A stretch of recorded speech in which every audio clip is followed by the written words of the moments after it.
Tengan ustedes muy buenas tardes. ¿Qué tal si le damos un fuerte aplauso a nuestro Señor? ¿Me parece? Él es merecedor y digno de toda nuestra alabanza y nuestra adoración. 5 años, espectacular. 5 años fueron.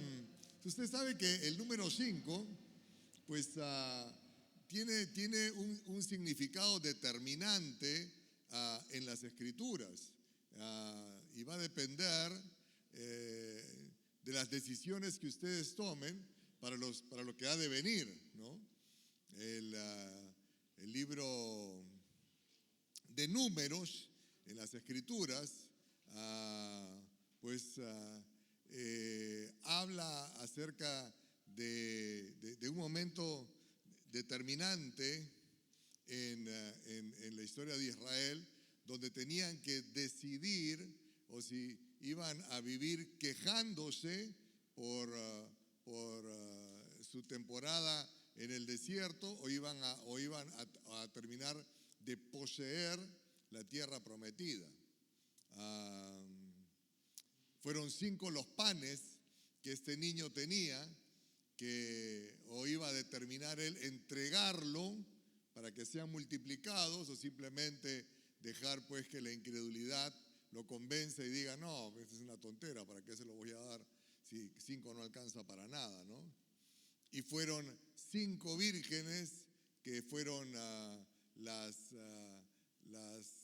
responsables, que tenían el aceite suficiente para seguir esperando al novio para lo que había de venir. Así que, pero hubieron 5 que no fueron responsables. Entonces 5 es un año hermoso, los felicitamos. ¿Qué tal si le damos un fuerte aplauso a Dios por estos 5 años? Espectacular. Y estos 5 años van a ser determinantes en vuestra decisión de que sean los próximos años, sean extraordinarios, sobrenaturales, de multiplicación, de llenos de la unción, del aceite del Señor, o van a ser pues los próximos años de incredulidad, de frustración, entre gestos de queja y de dolor. Así que 5 años, los felicitamos, por supuesto, conociendo a sus pastores, sabemos que son estos 5 que marcan lo que le están entregando ustedes al Señor, y se viene la multiplicación, y porque están con el aceite lleno y lo mejor está por venir, amén. Muy bien, en estas sesiones preliminares a la de la noche, pues queremos compartir temas de familia, por supuesto. Eso es lo que ha marcado nuestro caminar con el Señor. Dios nos llamó a trabajar con las familias, y creemos pues firmemente que cuando hay familias sanas, familias sólidas, familias consagradas, habrá pues una iglesia sana, una iglesia sólida y una iglesia consagrada. Y a veces cuando uno piensa en familia, por lo general uno piensa papá, mamá, hijos. Pero la realidad es que la familia empieza con esposo y esposa. Ahí es donde arranca una familia. O sea, y cuando llegan los niños llegan a una familia ya establecida. Los niños no hacen a la familia. Lo que hacen la familia es el esposo y la esposa. Ellos crean la cultura familiar. Ellos crean las creencias familiares. Ellos crean las costumbres familiares. Y los hijos simplemente vienen y se añaden a esas creencias, a esa cultura, a ese estilo de vida. Pero la familia se origina con el esposo y la esposa. Así que es determinante la relación entre el esposo y la esposa para poder establecer el fundamento adecuado de esa familia, de tal manera que cuando los hijos vengan ya se encuentren con columnas bien establecidas, estilos de vida muy bien establecidos, ¿no? Algo que es importantísimo en el desarrollo de toda familia es el lograr establecer costumbres, porque las costumbres te ayudan a marcar identidad y la identidad te ayuda pues a establecer un proceso saludable hacia el destino donde uno tiene que llegar. Y entonces las costumbres son eso que realizamos de manera constante. Las costumbres son esos hábitos que tenemos conscientes o inconscientes que los repetimos de manera continua, diariamente o semanalmente o mensualmente, dependiendo. Pero esas costumbres son lo que determinan lo que para una familia es importante. Entonces, si para el esposo y la esposa es importante tratarse adecuadamente, entonces cuando los hijos vengan a la familia se van a encontrar con una cultura del buen trato entre las personas que integran la familia. Cuando el esposo y la esposa determinan que van a vivir honrándose, amándose, respetándose, valorándose, cuando llegan los hijos a esta familia ya establecida, se va a encontrar que la cultura de la familia es el honrarse, el amarse, el valorarse, el respetarse. Por eso que es importante lo que ustedes determinan, el trato entre el esposo y la esposa, para poder establecer lo que va a ser la cultura familiar. Porque tus hijos no siempre te van a escuchar, pero siempre te van a imitar. Y entonces tú le puedes decir todos los principios bíblicos que quieras, pero ellos lo que van a hacer es imitar lo que ustedes están haciendo cotidianamente, ¿no? Tus hijos no van a amar al Dios que usted dice amar y servir por lo que ellos escuchen en el sermón dominical, sino por lo que ellos vean en tu comportamiento semanal. Y ese comportamiento semanal está determinado por las costumbres que ustedes han establecido, ¿no? Así que es importantísimo que ustedes como esposo y esposa decidan establecer de manera profesa cómo va a ser el trato entre ustedes, que ha de determinar cómo será la cultura de ese hogar. Si el trato entre ustedes es de mofa, es de burla, si el trato entre ustedes es de deshonra, es de desamor, te aseguro que tus hijos, entre ellos, se van a mofar, se van a burlar, se van a deshonrar y no se van a cuidar. Y usted va a decir, pero si yo lo traigo a la iglesia todos los días, todos los domingos. Eso no hace, no, son las costumbres que hay en tu hogar. Por eso que en esta primera charla vamos a hablar acerca de un material que lo veníamos nosotros postergando. Habíamos ya escrito, bueno, la gracia del Señor, hemos escrito muchos libros, pero habíamos escrito uno hacía mucho tiempo que se titula Cómo hacer feliz al esposo. Y pues estaba pendiente el cómo hacer feliz a la esposa. Así que ya finalmente lo pudimos escribir, ahora en tiempo de la pandemia, ya hubo el tiempo necesario para estar con el detenimiento adecuado, y así es como pudimos desarrollar este material. Así que algo de esto vamos a hablarles en esta sesión. ¿Cómo hacer feliz a la esposa? Arturo Houghton, él fue embajador para las Naciones Unidas de la nación argentina por muchos años. Un creyente devoto, temeroso de Dios, que entendió que el sistema público era parte del llamado de todo creyente. Como decimos, los creyentes tenemos el perfil perfecto para ser un empleado público.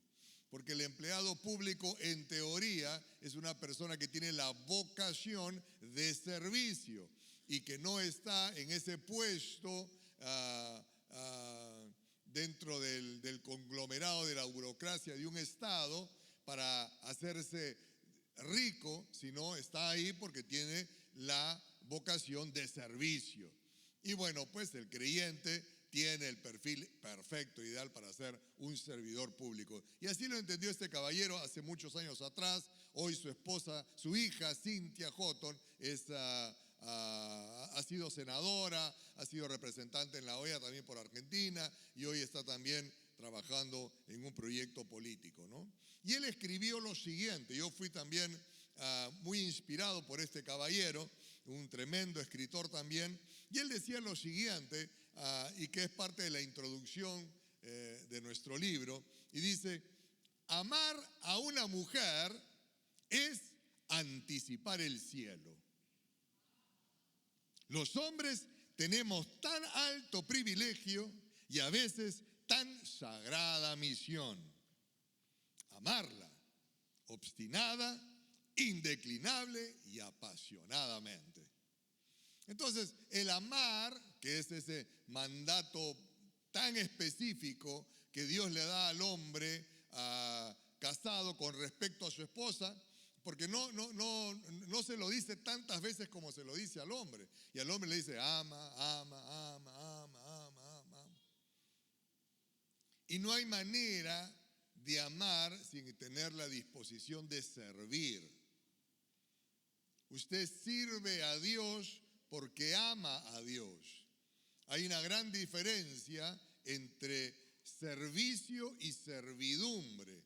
La servidumbre es por paga o por obligación. El servicio siempre será voluntario y debe de ser por amor. Y entonces cuando Dios le dice al hombre que debe de amar a su esposa, básicamente una de las expresiones básicas que le está diciendo es: el hombre debe de servir a su esposa. Nos guste o no esta declaración, que definitivamente pues para el hombre latinoamericano es un tema cultural. Pero Jesucristo dijo: yo no he venido a ser servido, yo he venido a servir. Así que cuando yo le demando a mi esposa conforme a la palabra de Dios, siendo yo un hombre bíblico, y le digo: mujer, sométete a tu marido, caballeros, se perdieron una oportunidad de decir amén. Lo voy a volver a repetir. Entonces, cuando yo le digo a mi esposa: Milagros, sométete a tu marido, bíblicos. Entonces, ella me dice: marido, sirve a tu mujer.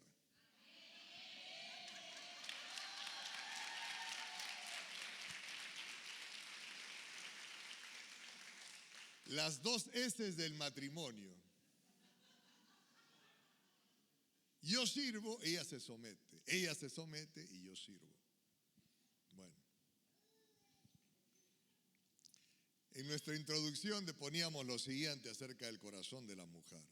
El corazón de la mujer es un insondable espacio que cada esposo tiene el deber de amar, cuidar y proteger. No necesariamente entender. No hay duda de que puede convertirse en una tarea titánica.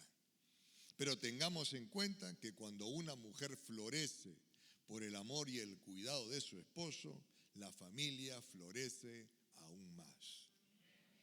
Entonces, si Dios nos dio ese espíritu aventurero, caballeros, que tenemos todos los hombres de manera muy natural, y nos encanta explorar, y nos encanta la aventura de manera muy natural, mira, el Señor nos dio una aventura titánica, ¿no? Explorar el corazón de tu esposa. Y un corazón que obviamente, como todo ser humano, va cambiando. Porque usted no se casó con la misma mujer con la que se casó hace 10, 15, 20 o 30 años. Ella ha ido cambiando, ha ido madurando, ha ido desarrollando diferentes gustos y conocimientos y deseos y anhelos.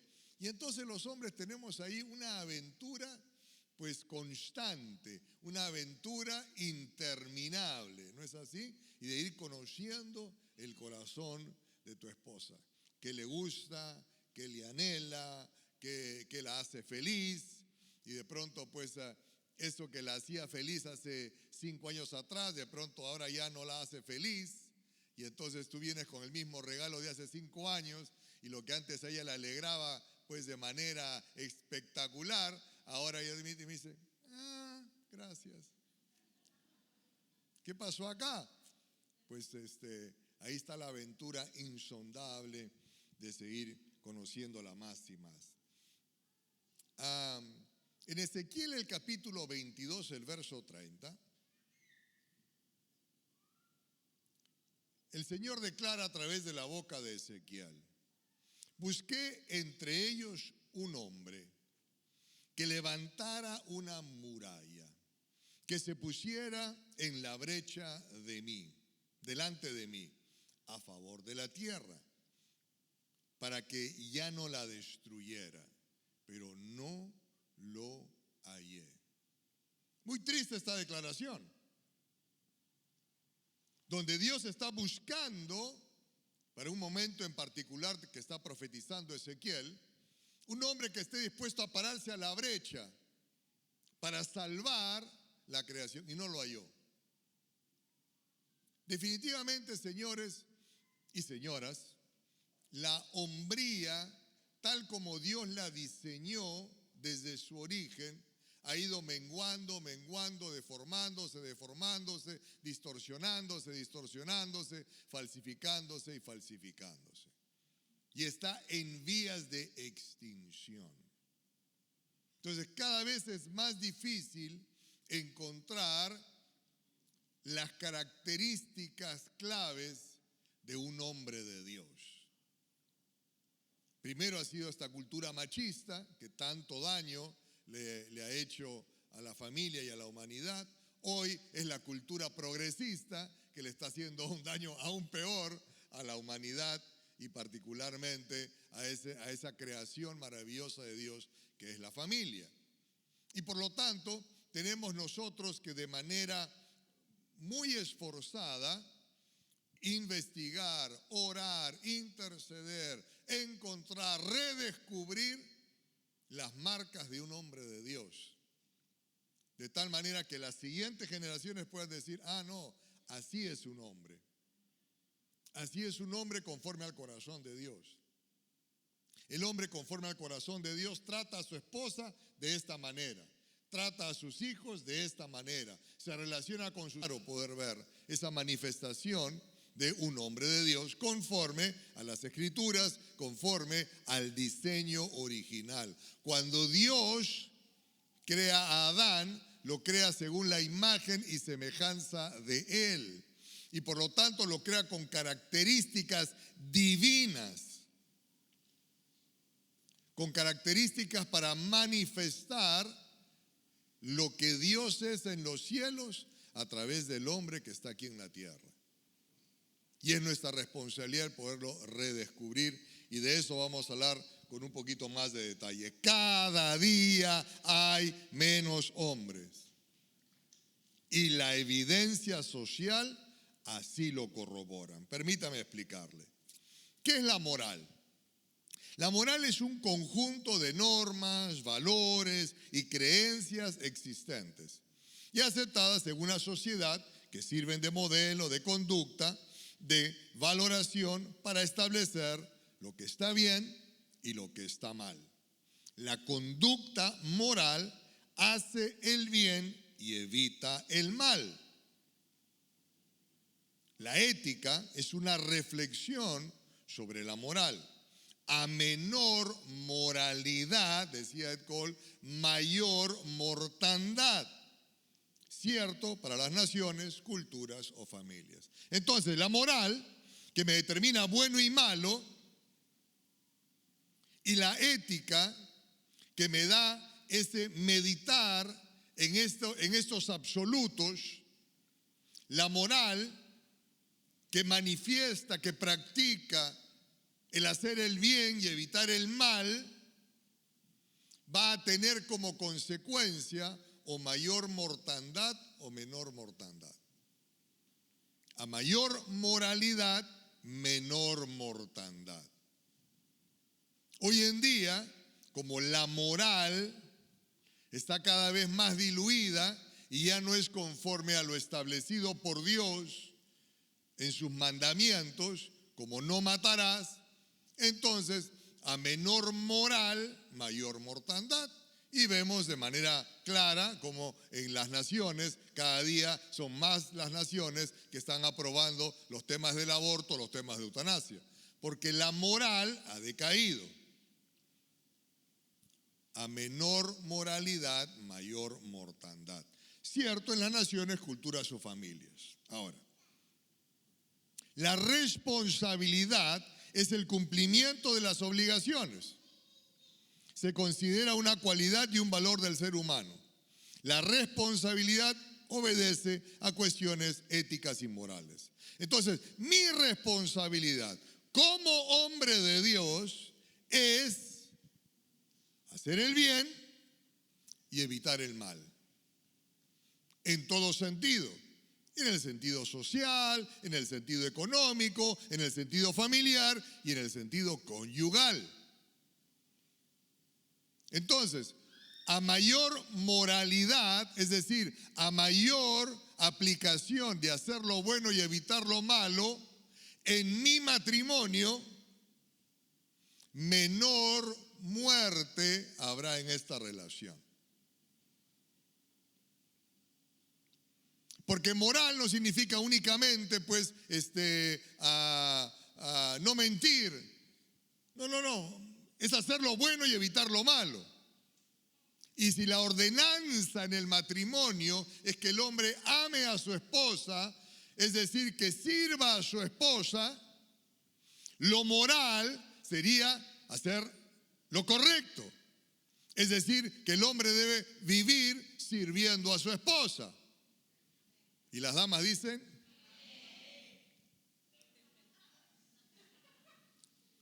y entonces, si el hombre vive haciendo el bien porque es responsable, yo asumo la responsabilidad. Y como responsable voy a hacer lo correcto en mi matrimonio. Como responsable, haciendo lo correcto en mi matrimonio, voy a entonces servir a mi esposa. Y por lo tanto va a haber una menor mortandad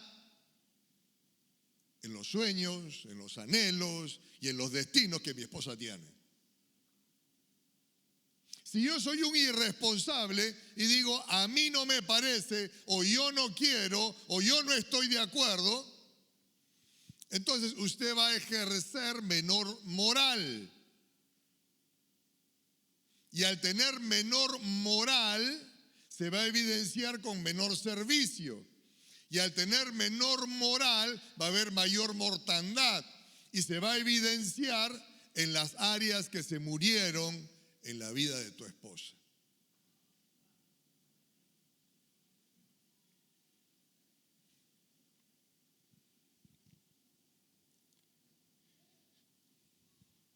Entonces, como decía Ed Cole, mira, yo lo puedo conocer a usted, caballero, me puede saludar, aleluya, gloria a Dios, bendecido, lo que fuera.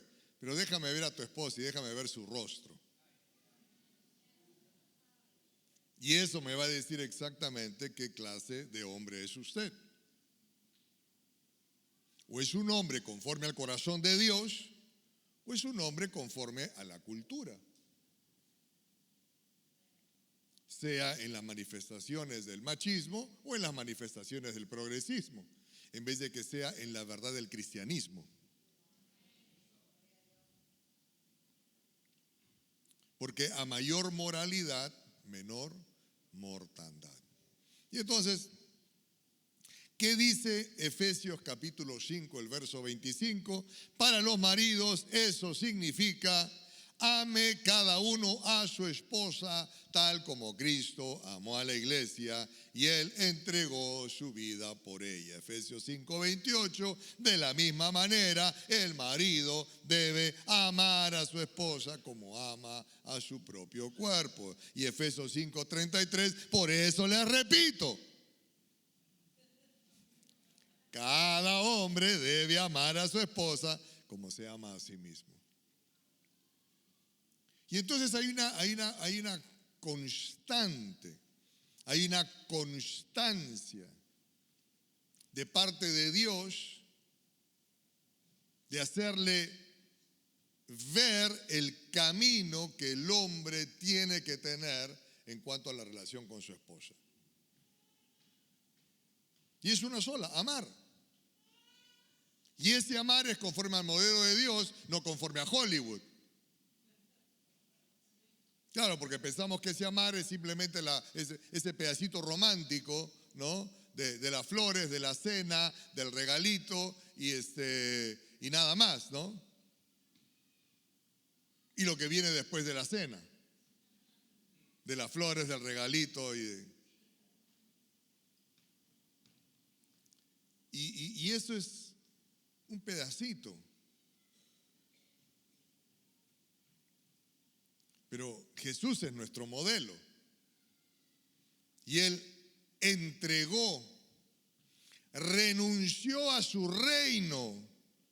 Como dice Filipenses, Él no escatimó el ser igual a Dios, sino que se humilló a sí mismo haciéndose hombre. Y no solamente eso, sino que muriendo en la cruz.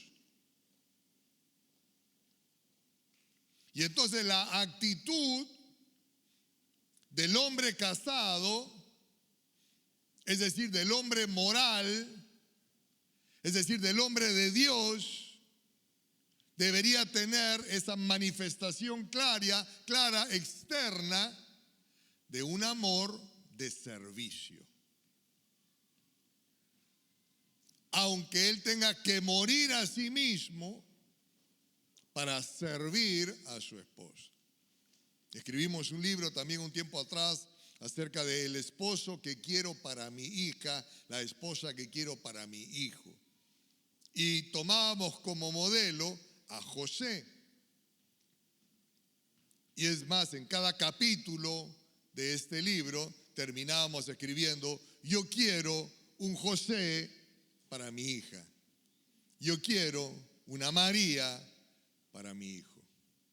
Y donde José estuvo dispuesto a morir a él mismo para que su amada María cumpla con el propósito para el cual Dios las creó, que era traer al mundo al Salvador. Pero tuvo que haber un tipo con los pantalones bien puestos para que en una sociedad patriarcal como era la sociedad en los tiempos de Jesús, este tipo se casara con una mujer que estaba embarazada de otro. Pero no le importó.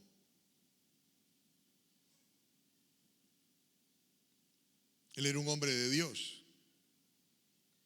Y Dios le dijo, ámala. Y José la amó, la cuidó, la sirvió para que ella pudiese cumplir a plenitud lo que Dios le había dado. Porque a veces tenemos este concepto que si lo tomamos absoluto se convierte en un error. Yo soy el hombre con la visión, con el sueño y con el llamado de Dios. Y entonces Dios me da a mí una ayuda ideal para que me ayude a mí a cumplir mis sueños. Mi Dora, mi lavadora, mi cocinadora, mi planchadora. Porque yo soy el hombre de Dios. Y entonces son errores en los que caemos. Sí, por supuesto, de pronto en un matrimonio, él es el que tiene un llamado particular y donde por supuesto la ayuda idónea, que no es la secretaria, la que me asiste en todo lo que yo necesito, sino que es mi compañera con la que yo vivo y que juntos vamos y cumplimos con este llamado.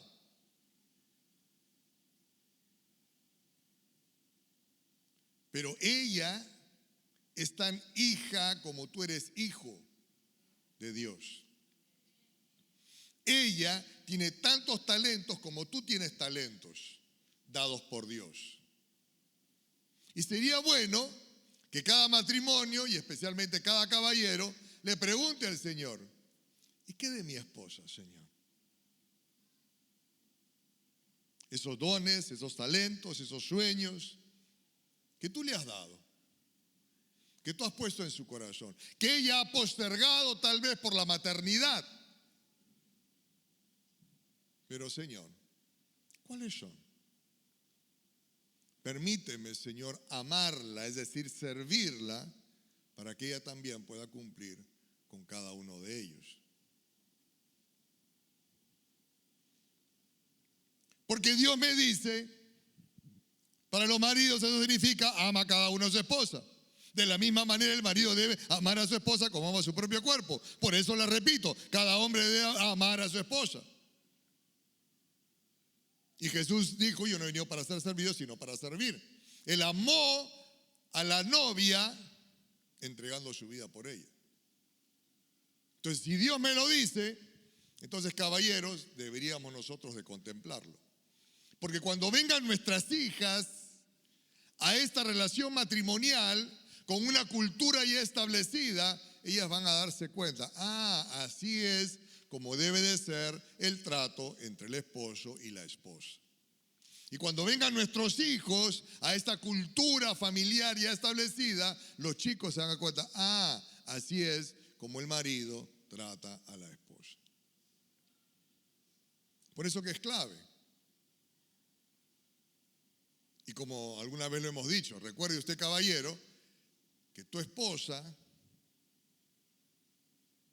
es la hija del Dios viviente. Ella tiene un padre en los cielos. Es decir, usted tiene un suegro que es el Rey de Reyes y Señor de Señores.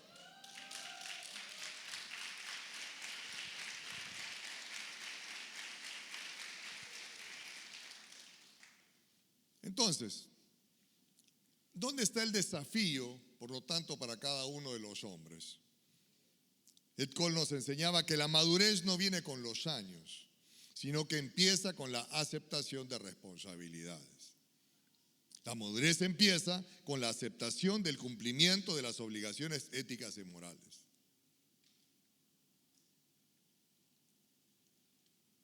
Los niños son de manera natural irresponsables, y para eso estamos los papás, para educarlos a la responsabilidad.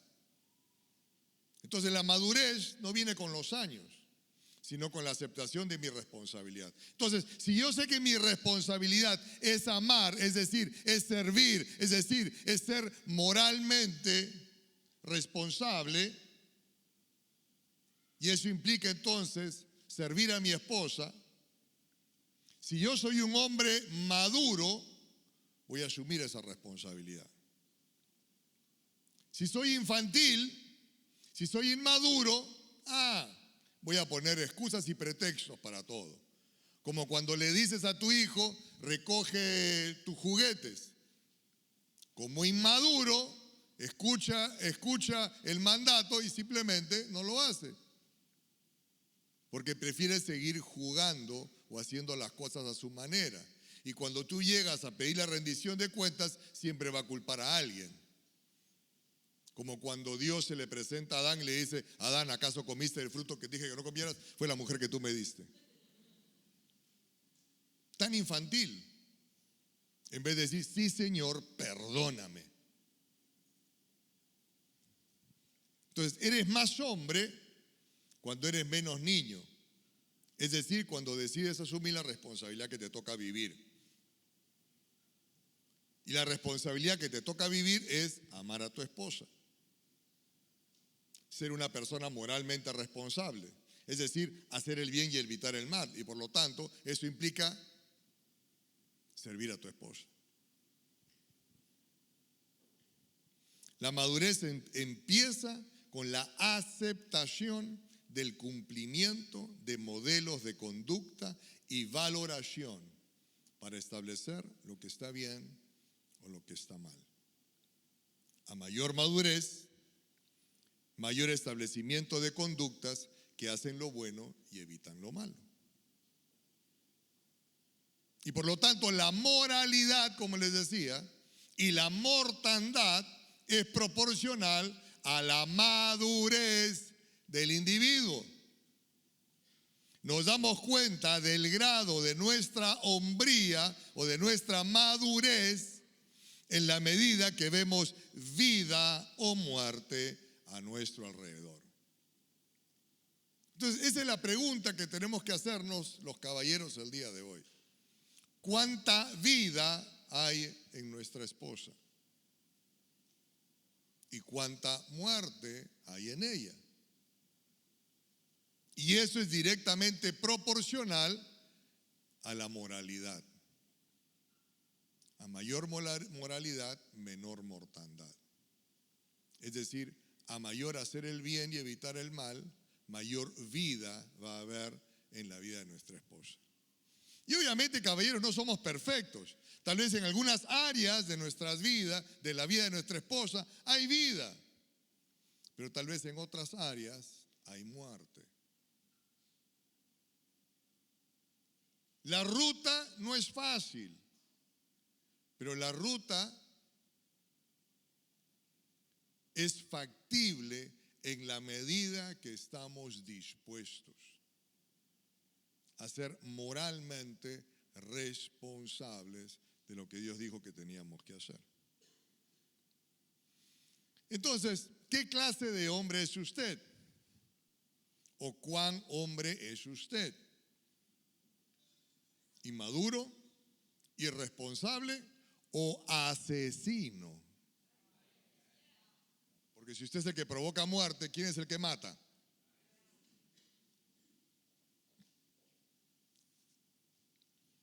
Médicos, ingenieros, funcionarios, obreros, mecánicos, etc. ¿Producen vida o producen muerte? ¿Qué está usted produciendo? Por eso que Pablo decía, velad y estad firmes en la fe, portaos varonilmente y esforzaos. Termino con este último verso. En Primera Reyes, el capítulo 2, creo que alguna vez lo hemos compartido también, está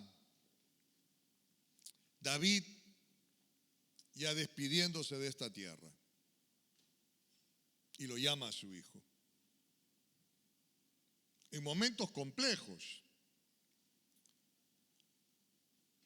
dos hijos mayores de David se habían querido rebelar.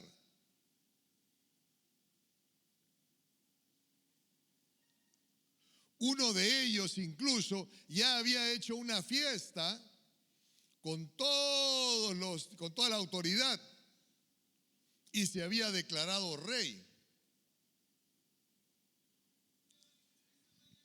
Y entonces una mujer justa, como fue la mamá de Salomón, porque Dios es un Dios que hace justicia y que es el Dios de las segundas oportunidades. Y esta señora Betsabé va ahí a hablar con David. Le dice, mira lo que está haciendo tu hijo, a ese que nunca corregiste. Eso lo encuentran en Primera de Reyes. A ese que nunca lo corregiste, mira lo que está haciendo. Y si él logra ser rey, a Salomón, a quien le prometiste el trono, y a mí, nos van a matar. Y entonces David decide hacer algo osado. porque el muchacho era joven. Y lo llama y le dice, ven, tú eres el rey. Y esta es la instrucción que da. Yo voy, camino al lugar de donde todos partirán algún día. Ten valor, esfuérzate y sé hombre. Cumple los requisitos del Señor tu Dios y sigue todos sus caminos. Obedece los decretos, los mandatos, las ordenanzas y las leyes que están escritas en la ley de Moisés, para que tengas éxito en todo lo que hagas y donde quiera que vayas. Y entonces le dice, mira Salomón, la ruta no va a ser fácil. Tienes a hermanos mayores que se están rebelando. Tienes a uno de ellos que ya se ha declarado rey. Tienes a una serie de autoridades del ejército y sacerdotales que lo están apoyando a él. Pero tú haces una sola cosa, Salomón. Esfuérzate y sé hombre. Es decir, ser responsable con la moral, con hacer el bien y evitar el mal. Y te va a ir bien. Entonces, caballeros, tal vez nuestra ruta no va a ser fácil. Y tal vez algunas áreas en la vida de tu esposa están dañadas. Tal vez hay enemigos que se están confabulando entre el dolor, la desilusión, la mentira, el engaño, la depresión. Pero como David le diría a Salomón, tú solamente esfuérzate y sé valiente y obedece todos los mandatos que el Señor tu Dios te ha dado. Y sabes, te va a ir bien. Señores, les va a ir bien. Yo tengo la esperanza real de que, caballeros, nos va a ir bien. Estemos dispuestos a servir a nuestra esposa, a amarla y a velar para que cada sueño, cada anhelo se cumpla en ellas. Y lo que está muerto, lo que está dañado, que sea sanado y que resucite. Fácil tal vez no va a ser, pero usted esfuércese, sea valiente, compórtese como hombre, obedeciendo cada uno de los mandatos, cada uno de los decretos, cada uno de los principios que el Señor tu Dios te da. Es que les voy a rogar, por favor, que cierren sus ojos por un momento y permítanme orar por usted.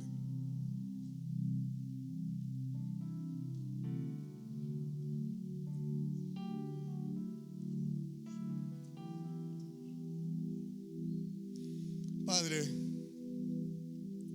venimos delante de ti en esta hora, Señor.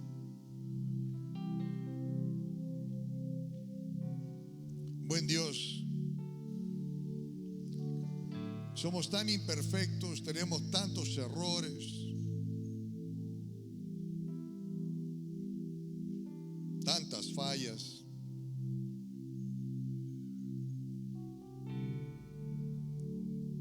Pero venimos delante de ti, Señor.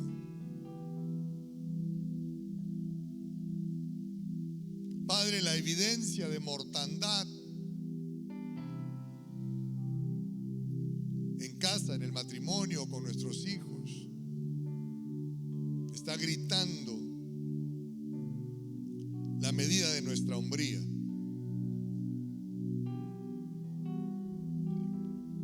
Y por eso en esta hora venimos a pedirte perdón, oh buen Señor, Los caballeros aquí presentes, te pedimos perdón, Señor.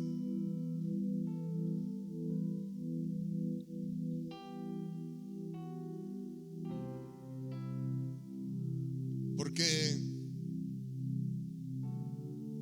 entendemos que esta mortandad es producto del ejercicio de nuestra moral.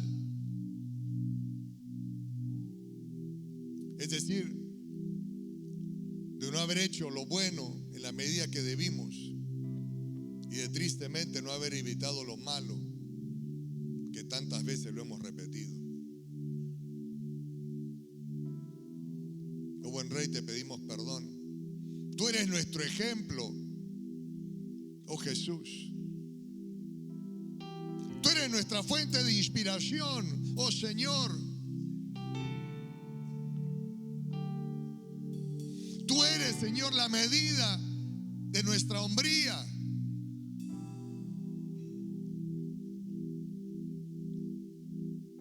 Y tú lo diste todo, incluyendo tu propia vida.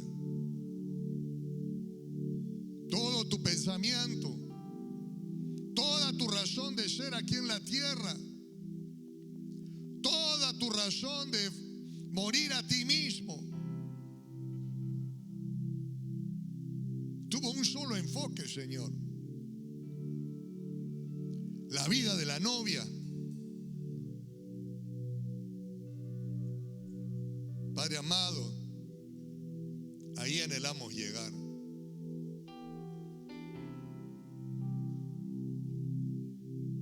Y que nuestras esposas brillen espiritual, emocional, física y materialmente. Y que nuestros hijos, Señor, varones, sean inspirados y digan, así es un hombre de Dios.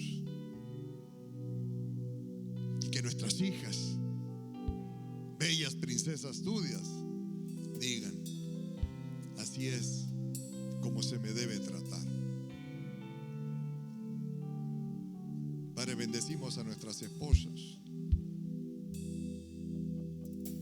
y te rogamos que tú nos des el camino de sabiduría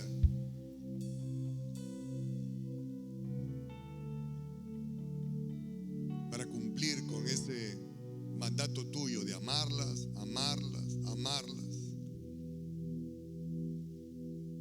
y por ende de servirlas, servirlas y servirlas.